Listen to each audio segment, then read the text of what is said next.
Fala, seus dorme sujo! Começando hoje mais um episódio do nosso podcast. Eu, Gustavo Patês. Eu, Marcos Felipucci, e hoje a gente vai trazer um assunto que é a cópia e a ética no mundo da tatuagem. Mas, para isso, primeiro a gente tem que discutir o que é cópia e o que é cópia dentro da tatuagem. Eu acho que é difícil você já dizer o que é uma cópia exata de uma tatuagem e o que é o produto de uma influência perante outro artista. Então, para facilitar, a gente vai pegar uma colinha aqui e vai falar o significado de cópia segundo o dicionário. Então vamos lá. Segundo o dicionário, cópia está descrito como reprodução manual ou automática de um texto, documento ou transcrição. Imitação exata de uma obra de arte, cópia de um quadro. Falsificação ou imitação desonesta de uma obra, plágio, o livro é uma cópia de outra. Eu acho que a partir da descrição do dicionário, a gente já pode ressaltar aqui e destacar a parte sobre a falsificação ou imitação desonesta de uma obra, que nada mais é que você se apropriar intelectualmente do trabalho de outro artista e aplicar como seu. Então, divulgando o trabalho, colocando como uma obra que teoricamente seria sua, sendo que não é. Vale a pena ressaltar também que dentro da tatuagem, fazer essa cópia significa não só que você copiou o produto final, mas significa que você também tirou do artista todo o esforço e tempo que ele gastou para planejar aquele projeto. Você não está só copiando as linhas, a sombra, você está copiando a pesquisa, o desenho, o redesenho, a composição, o estudo que o tatuador colocou naquele projeto ali. Sim, isso querendo ou não, acaba sendo um grande atalho para o artista agir de forma desonesta, porque vamos colocar que é o quê? Pelo menos uns 70% do trabalho é a concepção da arte, concepção que eu digo que é o planejamento, pesquisa, esboço, né? Que é a parte mais canseira. É a parte mais complicada. Quando a gente vai para a pele, a gente já tem todo o plano perfeito, a gente basicamente replica e finaliza, né? Exatamente. Ah, mas tem sempre aquela pergunta, né? E se o cliente pediu? Cara, aí eu acho que cabe nós, tatuadores, se munir de ética para explicar para o cliente que a gente não pode pegar o trabalho de outro artista e colocar como nosso. A gente não pode só pegar e reproduzir um trabalho, né? Querendo ou não, a tatuagem é uma forma de arte. O que a gente, humano, gosta tanto e é tão aficionado por arte desde os primórdios dos tempos é por ser um trabalho onde exige esforço, né? Dedicação e exclusividade. Então, a partir do momento que você coloca só como um produto do capital, ele vira como um produto de camiseta, uma coisa banal. E olha que as pessoas não gostam de topar outra pessoa na rua com a mesma camiseta, né? Pois é. Que dirá tatuagem. Que dirá ter uma mesma tatuagem de outra pessoa. Então, eu acho que cabe a gente começar a educar o cliente sobre isso. E eu acho que fica fácil de explicar. Quando você falar isso para o cliente, é muito difícil ele achar ruim você criar algo exclusivo para ele. Sim, com certeza. Vai do poder de persuasão ali, de saber vender sua arte também, que nem todo mundo tem facilidade, mas é a forma mais correta de se trabalhar. Exatamente. E honestamente, se seu cliente quiser continuar imitando o trabalho de outra pessoa, seja honesto e não faça o trabalho. Passando um pequeno pano aqui, copiar em geral é uma forma genuína de aprender. A gente copia desde cedo, desde a infância a gente olha uma pessoa, vê ela andando, vê ela falando, a gente pega trejeitos e aprende a se desenvolver a partir daquilo. Sim, mesmo na faculdade, quando você faz desenho de observação, né, você está copiando ali, né, até porque eu acho que é uma forma de aprendizado. Sei lá, eu aprendi desenhando o Pokémon e Goku, você também provavelmente. Sim, Goku. Quem nunca desenhou um Goku, saca? O problema disso é quando a gente faz numa tatuagem, porque é uma arte permanente e a partir do momento que aquela pessoa que você tatuou sai do estúdio, ela vai divulgar aquela arte como sendo uma arte sua. Ah, eu fiz com o Gustavo.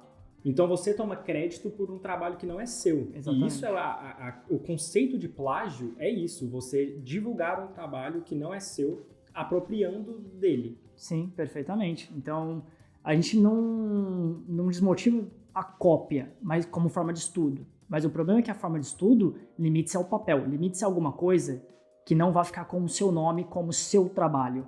Eu acho que aí não tem problema nenhum. Pelo contrário, isso vai ser muito bom para o seu aprendizado. Dentro do conceito de cópia, a gente também tem que perceber que existem mais de um tipo de cópia. Tem também a cópia de um conceito, de um estilo do tatuador, que é quando um outro tatuador aplica aquele estilo na tatuagem dele e toma para si uma coisa que não foi ele que começou. Que hoje em dia temos tantos estilos como trash polka, sketch tattoo, aquele black work mais pesado, que muita gente está usando. É difícil até de rastrear quem começou. Sim. Por conta dessa ampla utilização de vários estilos por várias pessoas. Ou seria o roubo de uma estética e personalidade de outro artista. A identidade dele. A identidade dele. Mas aí também, fazendo um questionamento, e se essa identidade, essas características que tornaram tão pessoal o traço dessa pessoa, se torna muito maior do que o próprio artista inicial e coloca ele então como um artista de vanguarda da iniciação de uma expressão artística, de um novo movimento artístico, igual acontecia com a pintura, né? Então ele torna o quê? Ele começa a criar uma nova escola dentro da tatuagem, onde essas características começam a ser encontradas em vários outros artistas dentro do meio, e isso se torna um estilo, e não mais a personalidade de um artista, e sim como classificar um movimento. Esse já é um assunto mais cabeludo, porque o que tem hoje são vários estilos surgindo, e como tá tudo novo, sempre e os artistas que iniciaram esses movimentos, eles estão vivos, eles estão atuando, então muitas vezes a gente consegue rastrear quem começou, e aí fica fácil de apontar um dedo, por exemplo. Exatamente. Nossa, essa pessoa tá quibando o estilo de fulano. Exatamente. E esse é o grande problema e o que parece causar certo incômodo em várias pessoas. Mas é isso, eu acho que fica difícil, porque a gente, na história pelo menos, a gente sempre percebe e consegue raciocinar e dividir espaços de tempo e períodos e movimentos olhando para trás, mas com muito tempo. Então talvez o que esteja acontecendo hoje, muita gente sendo chamada de cópia, talvez, lá para frente vai ser identificado como um movimento. E como a tatuagem vem sendo analisada como uma forma de arte importante, é mais recente, talvez seja por isso que esses questionamentos ainda não vieram à tona. Sim. Por isso, eu acho que vale a pena a gente trazer o nosso quadro que a gente quer surgir hoje, que se chama Cópia ou não cópia? Então a gente vai trazer aqui algum auxílio visual para vocês ajudarem a gente no debate sobre o que é cópia e o que não é, mostrando alguns exemplos onde claramente é uma cópia, onde a gente vai conseguir explicar mais sobre o que a gente acha que é o início de um movimento. E o movimento já consolidado. Um movimento já consolidado e outras coisas mais ambíguas onde vocês podem ajudar a gente a debater nos comentários. Sim. Esse primeiro exemplo é um exemplo que a gente considera descarado, não cabe discussão, não cabe passar pano. O indivíduo colocou um ha-ha-ha como acréscimo para tentar sair do rótulo de cópia, mas ele esqueceu até mesmo de apagar a marca d'água que o artista tinha colocado no stencil que ele divulgou. Então, não cabe discussão, não tem o que falar. Foi incompetente e preguiçoso. Esse é o famoso triste. Esse é triste. Com certeza. Nesse segundo exemplo, nós temos aqui o old, o tradicional. A tatuagem que você está vendo do seu lado direito da tela está em mim. É minha, feito por um grande amigo, excelente tatuador do old school.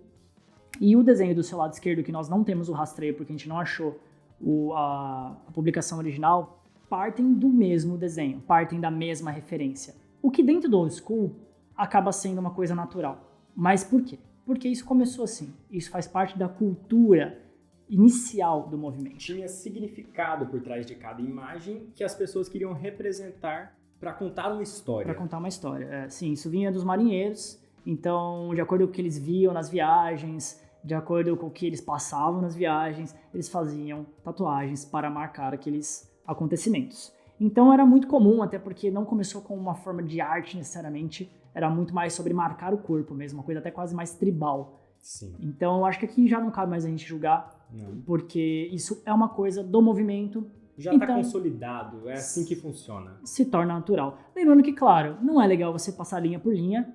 Eu acho que vale você trazer um pouco da sua personalidade. Se você for atrás dos maiores expoentes do old school hoje em dia, nenhum deles faz o desenho exatamente igual ao outro. Vamos então ao nosso terceiro exemplo. Nesse exemplo, nós temos aqui do seu lado esquerdo o que seria a tatuagem original, do seu lado direito o que seria a cópia. Nesse, e aí, é uma cópia? Não é? Trocou elementos, trocou o estilo, adicionou uma aquarela, mas é perceptível que é bem parecido. É muito parecido. Ele gostou da posição e fez a posição. O problema é, se você traçar aqui uma geometria no desenho, você pode literalmente ver que o cara simplesmente pegou um vegetal, pôs por cima da foto e aplicou a personalidade dele no desenho. Mas assim, ainda assim, tá por cima. Tá muito, muito, muito, muito igual. Então, assim, dá pra passar um pano, dá pra ser mais aceitável, mas não deixa de ser uma forma de copiar. Mas tudo bem, pelo menos não é a mesma imagem. Inspiração pesada. Vamos chamar de inspiração pesada. Bom, nesse próximo exemplo aqui, nós temos aqui 2 artistas e 3 tatuagens. 1, 2 e 3. Conseguem distinguir qual tatuagem é de qual? Por exemplo, 1 e 2 é de fulano, número 3 é de ciclano. Porque se vocês conseguirem, você tá com o olho bem afiado, viu? A imagem número 1 é pertencente a um artista e a imagem número 2 e 3 é de outro artista. Eu facilitei colocando elas próximas, então assim, dá pra você notar uma certa diferença, uma certa personalidade, mas também dá pra você colocar no mesmo balaio e falar que é do mesmo artista. Sim. Então aqui seria o quê? Uma consolidação, o começo de uma expressão artística? Podemos falar que tem todas as imagens aí, tem a mesma temática basicamente. Exatamente. Que são pássaros. Tem o mesmo estilo de traço ali, pesando o preto, deixando tudo dark. Mais dramático. E nós temos aí na imagem 1 seria teoricamente o artista de vanguarda, que é o Alexander Green. E nas imagens 2 e 3 do Rostro Valseca, que é um excelente tatuador já consolidado no mercado também, e ninguém dita isso como cópia. Próximo exemplo, onde de novo nós temos 2 imagens pertencentes a um tatuador e uma outra imagem pertencente a outro tatuador.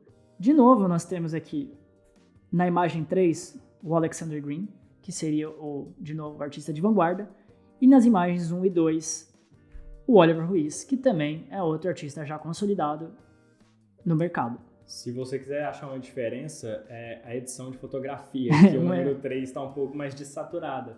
Porque de resto dá para falar que é da mesma pessoa também, a olho nu, assim, sem analisar demais. Se você pegar todo o portfólio deles, você começa a achar personalidades dentro do estilo um pouco diferente.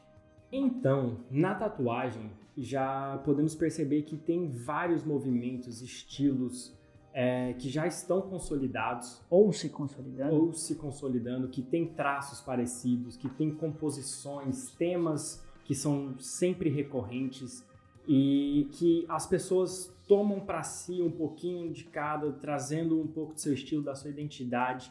Então, isso vai acontecer, é natural. Exatamente. O que não é natural é copiar algo linha por linha, isso não dá para passar pano, isso não tem por que fazer e não tem justificativa.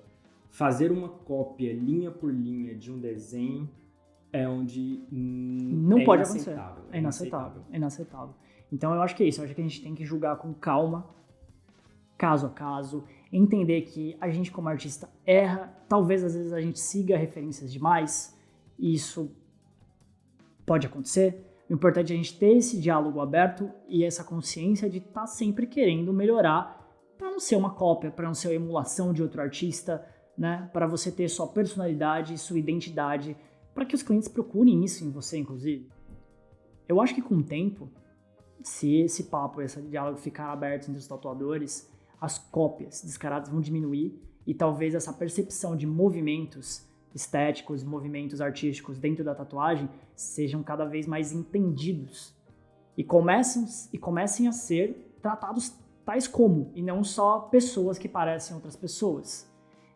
É um diálogo muito novo, eu acho que é uma discussão muito nova. Eu, honestamente, nunca tinha parado para analisar isso dessa forma, tanto que É um pouco tabu. É um pouco tabu, tanto que este é o segundo episódio que nós estamos gravando, é o segundo take que nós estamos gravando, porque nós mudamos totalmente nossa cabeça fazendo este programa. Pesquisando. Então, eu acho que é isso. Eu acho que não vão bater martelo nenhum. Eu acho que cabe cada um analisar o próprio trabalho e você, cliente, não pedir uma cópia também. Eu acho que já ajuda o nosso meio e ajuda todo mundo. Queremos agradecer também a participação de vocês no primeiro episódio. Foi muito bom. A gente anotou as críticas, a gente já está tentando melhorar. Como vocês devem perceber, o áudio já está bem melhor. Está bem melhor. E a gente também decidiu o nome do programa, contrariando vocês que votaram em Forjando Ideias. Isso não é muito bem uma democracia, o programa é nosso e a gente achou meio cafona, na verdade. E a gente decidiu por Ideia Torta, Traço Reto. Até porque isso já justifica a gente falar um monte de coisa aqui, entendeu? Isso já passa um pano pra gente e vai ficar por isso mesmo. E por último, gostaríamos de apresentar o nosso mais novo quadro fixo. Todo final de vídeo a gente vai indicar um artista ou tatuador que a gente goste, que a gente conheça, que a gente queira que vocês conheçam. E para inaugurar o quadro, então, eu vou já começar indicando a nossa companheira de estúdio aqui do Forja, que é a Cris Assis Tatu, que tem um excelente trabalho de old school, finíssimo, com muita personalidade e que vale muito a pena ir conferir. Então, o arroba dela tá aqui embaixo, vai lá e confere o trabalho dela. Eu vou indicar a minha brother, Dai Ribeiro Tatu. Lembrando que esses não são os nomes delas. Ninguém tem tatu ainda no sobrenome. Ainda. E lembrar também que no último vídeo nós falamos sobre o significado de tatuagens. Se vocês ainda não conferiram, clique aqui no card que vai estar aqui em cima e dá aquela assistida. Exatamente. E a gente queria lembrar que toda essa discussão que a gente teve são nossas opiniões e que toda a discussão vai estar aberta nos comentários e a gente pede imensamente que vocês ajudem a gente a chegar a alguma conclusão, porque como vocês podem ver, é muito difícil e é uma coisa muito nova, então vale a pena a discussão aberta desde clientes a outros profissionais. Exatamente. Então deixe seu comentário, deixe seu like se você curtiu, compartilhe com seus amigos. Não deixe de se inscrever no canal, a gente vai voltar com assuntos semanais. E beijos de luz para vocês. É isso aí. Valeu!